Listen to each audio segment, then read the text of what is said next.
Let's speedrun movie reviews, one film a year. I think this newfangled cinema thing is gonna be out of this world. Sally Gardner always knew she'd be a star, even as a foal. Also, insert nope joke here. I guess Rule 34 extends to the concept of film itself. If I wasn't told what this was beforehand, I wouldn't even know what I'm looking at. He walked the crap out of that corner. Ooh, multiple people walking at once. Cinema is really evolving. I can't see. It's too blurry. The fact that it cuts away right before he grabs the hat frustrates me way more than it should. Unlike anything we've ever seen up to this point. First film with acting. First two guys are good, but the third guy clearly didn't take a swig of beer. Interesting experiment, and also more gay than you're probably expecting. It was just a prank, bro. Incredible to think that this was considered scandalous back in 1896. Oh, thank goodness. I thought I was gonna get hit by that train. An imitation that's superior to the original. There's simply more passion than this one. Georges Méliès pushing what film is capable of, filled with imagination and pure bliss. The first film to go from wides to inserts, so it's a pioneer, but that also means it doesn't do it all that well. Fun little bit of fourth wall breaking surrealism. A film brimming with spark and cinematic magic, once you get past the opening scene. Action, murder, guns, cowboys, and trains. What more could you ask for of early cinema? Even back then, sequels just weren't as good as the original. Cat videos have always been a thing, so this is where Greta Gerwig got the idea for Barbie. A cute dog and slapstick shenanigans. That's all you need. What's this? Moving pictures in color? It'll never catch on. I think this D.W. Griffith guy has potential. Wait, why is the Scarecrow alive before she arrives in Oz? Gotta love how the robbers tip their hats to our heroine for tricking them. Even in the dawn of cinema, revenge porn was a thing. Also, Ladislas Starevich really got dead insects to act out lovemaking and domestic battery scenes.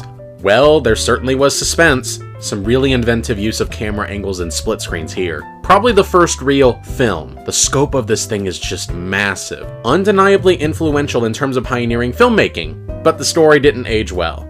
At all. See previous example, only without the blatant racism. I was wondering why the intertitles were so poetic. Turns out this is based on a poem. Who knew Charlie Chaplin could make even trench warfare comedic? Guy took smoking kills to its natural conclusion. Classic example of German Expressionism. Incredible, twisted set designs and magnificent atmosphere. I was told Charlie Chaplin would make me laugh. No one would tell me he would make me cry. Maybe too much build up, but the ending set piece is incredible. Buster Keaton is the GOAT of the silent era. I deduce this is a masterpiece. Incredible for the time, even if the remake does overshadow it. I wish more animated films would be done in this silhouette style. It has a lot of personality.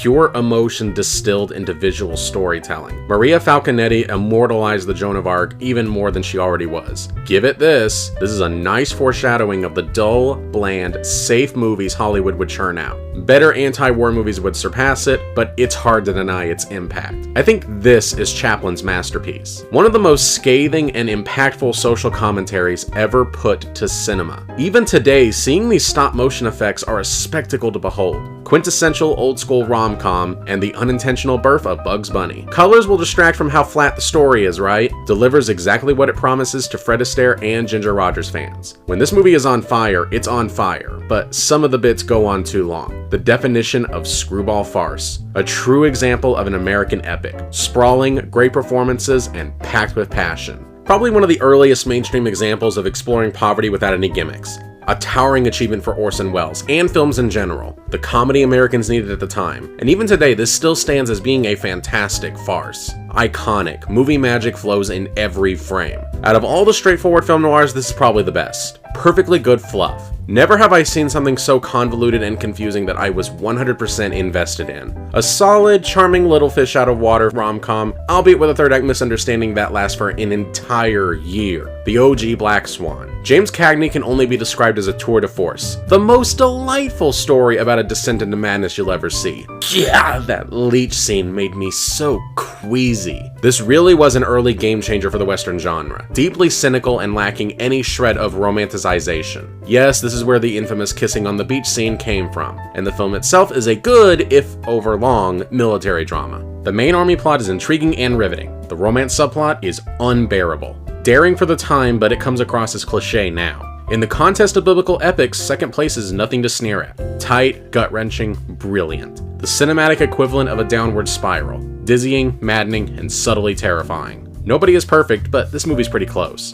Alfred Hitchcock really killed off a film genre, created a new one, gave us a banger plot twist, and changed the way people watched films at the theater all in one movie. The absolute legend. This is the best version of the story I've seen. Both Gregory Peck and Mary Badham give two of the best performances in all of cinematic history. The rare comedy that earns a 3-hour runtime and keeps the energy flowing. Pure magic. Somehow full of joy without a hint of treacle in sight. Unpleasant in both the best and worst ways. The best use of awkward silence ever utilized in film. A film about the death and rebirth of horror in Hollywood. Fantastical monsters are passing away to make way for snipers and mass shooters. For once, the second act is the best part of the film. The filmmakers really should apologize for subjecting me to this trite 2 hours of watching a town die a very slow, painful death. How uplifting. What can I say? It's a classic for a reason. I would give anything to travel back in time and experience this in the theater back in 1973. A true disaster classic, albeit one that's a bit too long. I feel like I'm overusing the word classic, but how else can I describe this film? This movie breathes. It is brimming with life and passion in every single scene. The effects were groundbreaking, but it's also got some weird pacing issues. The music is fine, but the story is obnoxious. The incredible performances do the heavy lifting here. This is about as good as Star Wars can get. This movie is adventure. Probably the most Spielbergian Spielberg film. A really good finale, but the tone and pacing problems from the first film are back. Takes a wacky concept but makes it work so unbelievably well. One of the best screenplays ever written. Every aspiring screenwriter should study this film. Solid fish out of water story, although the massive success it had back in the day does befuddle me. Glenn Close gives an outstanding performance, but the main character is such an unlikable prat. It's surface level insight, but it's extremely digestible. An enjoyable enough Batman adaptation, although it gets lost in its own style. A master of tone. Romantic. Tear-jerking. Intense, but also quite funny. Terrifying, but you can't turn your eyes away. The courtroom scenes are so riveting it makes you forget this film, from a legal standpoint, is ludicrous.